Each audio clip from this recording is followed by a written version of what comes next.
Hey guys, welcome to my channel. I'm April Honey, and today I have another dirt path for you. This path is going to be a little bit different than any other dirt path that I've made, and I think it's really cute if you're making a spring or a summer island. Let's get started.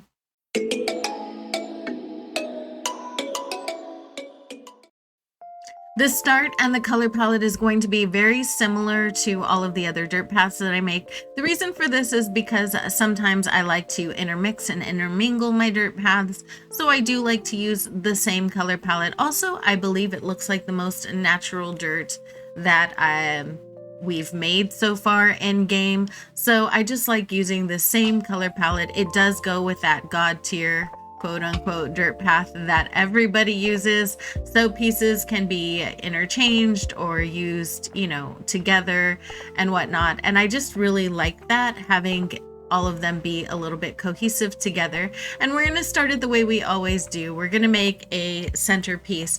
This centerpiece, you just want to make sure that whatever you do on one extreme end, you also kind of make sure it connects on the other end. So when these pieces go together, they're going to look like they're just a continuous unit. It's not going to look like there's a line on the end. Now we're just going to make the shapes of all of the edges, and I start at the corners and I work my way around. Basically, I just use like some kind of semblance of the original dirt path, and I kind of do this in order to just kind of start a shape. This is not by any means what the final path ever looks like. Usually I either heavily pixelate it or I border it in some way, but this is just going to give me a base for the shape. And I don't like my shapes to be too perfect or too rounded, so I do use kind of like a template. It is in my Discord if you ever want to know what that template is. It's already in my Discord. I'll post it again, but it is already in my Discord. As always, the pixels for this art are going to be available in the channel where I post all of my custom codes over in Discord if you're interested in seeing that there. And then I just go around all of the edges. You guys have seen me do this quite a few times, and pretty much nothing is going to change until we get all the way to the border. But I didn't want to remove it just in case you're new here. If you're new here, welcome. And I do this pretty often. Dirt paths have been kind of a staple around here. My next path is going to be a city street because I'm doing a city core island next. So there's going to be a lot of city type influence coming up on my island soon. I'm doing a Christmas city island. I'm very excited about that.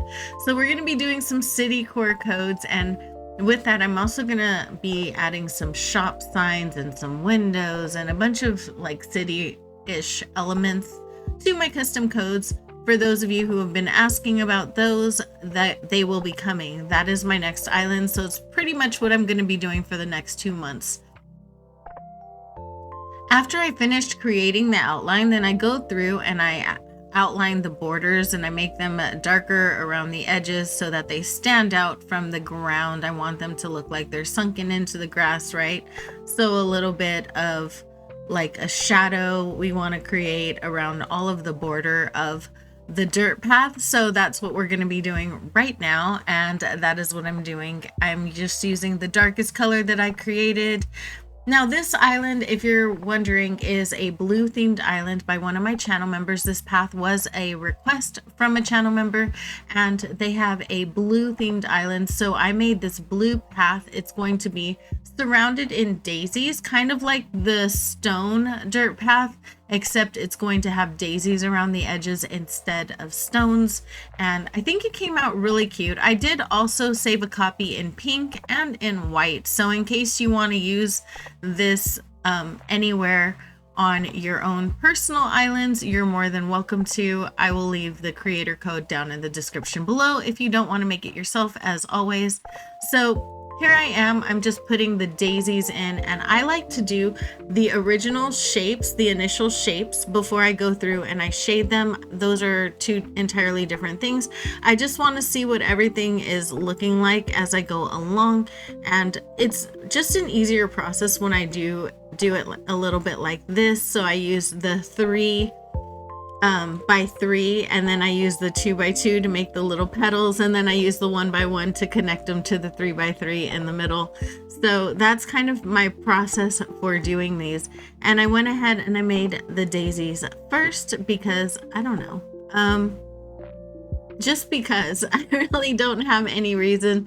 It just made more sense to do the daisies before I did the foliage, so that way I could work the foliage around the daisies instead of the other way around. So that's what made the most sense to me.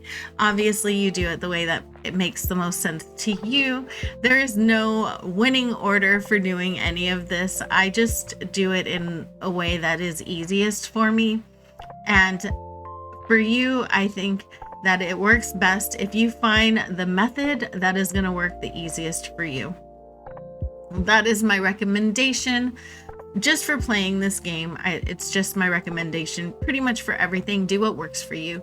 Don't worry about what works for anybody else. You can take suggestions and you can take my tips and you can make your own personalizations. You customize it to what works for you and how you operate best, because nobody knows you better than you.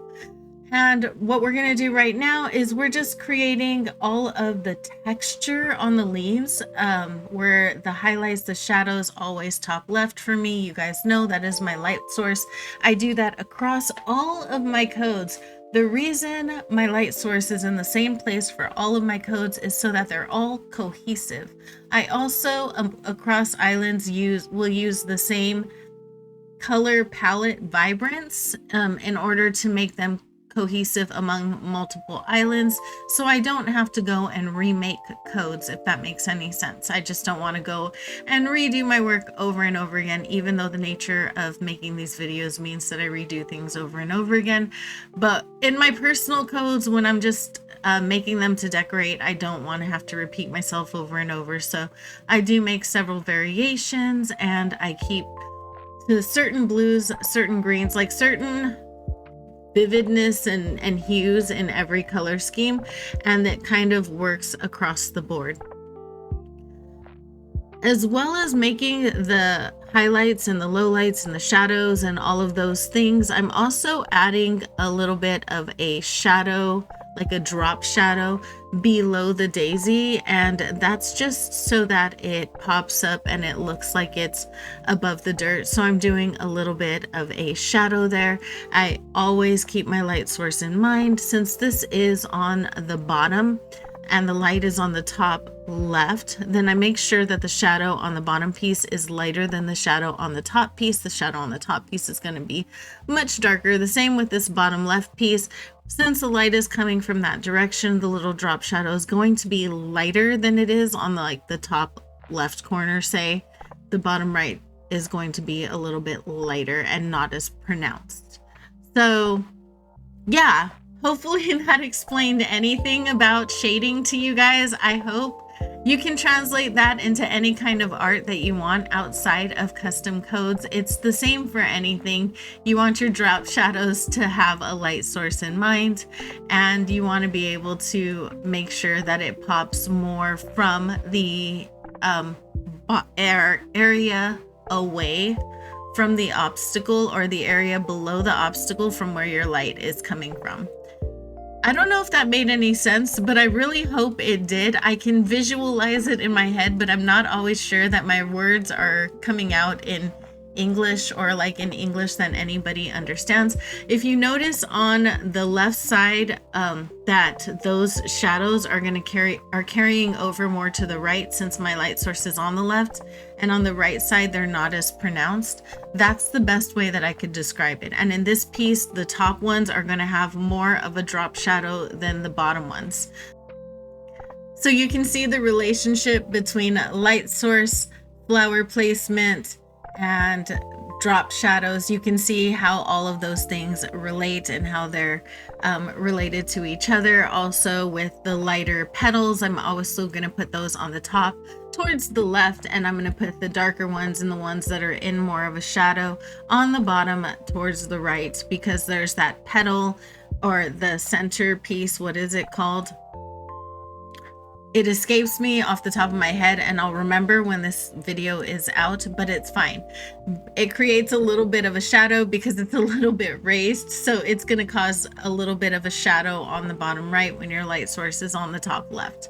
And I also keep my light source the same just to not make it confusing, right? If I change it around every single time, then it gets really confusing. This isn't an art class. This is a custom design class.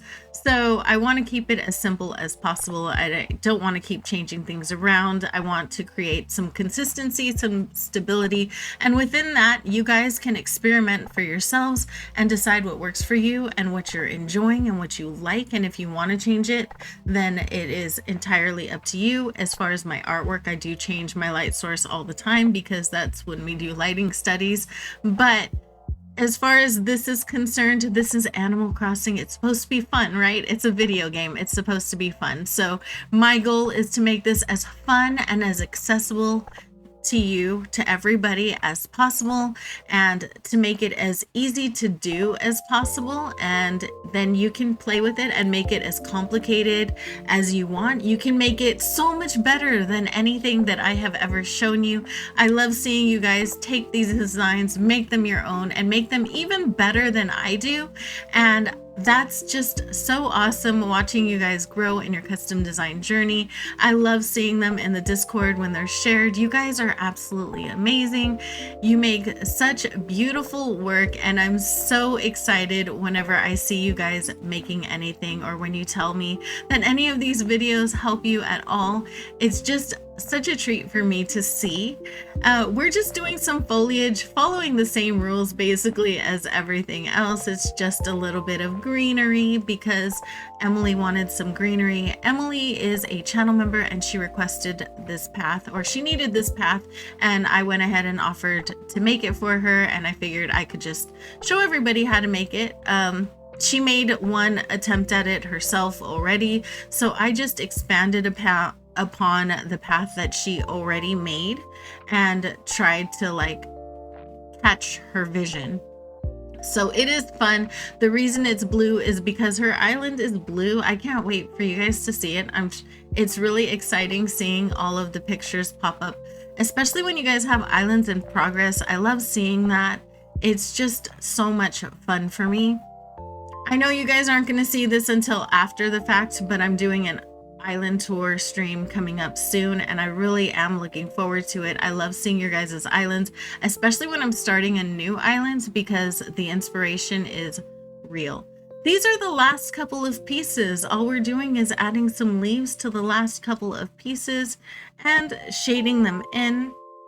This has been a fun project. Hopefully you guys enjoyed it. If you made it, I would love to see it. If you made it all the way to the end of this video, you are the real MVP, and I don't know what I'd do without you. But that is it. This is it. Hopefully you guys like it. This is how it looks on my island. I know you guys could be doing absolutely anything in the world, and you chose to hang out with me, and I appreciate you so much for that. A big shout out to my channel members. I'll be fixing my graphics soon, but you guys are amazing, and I couldn't do this without you, and I will see you in the next one. Bye.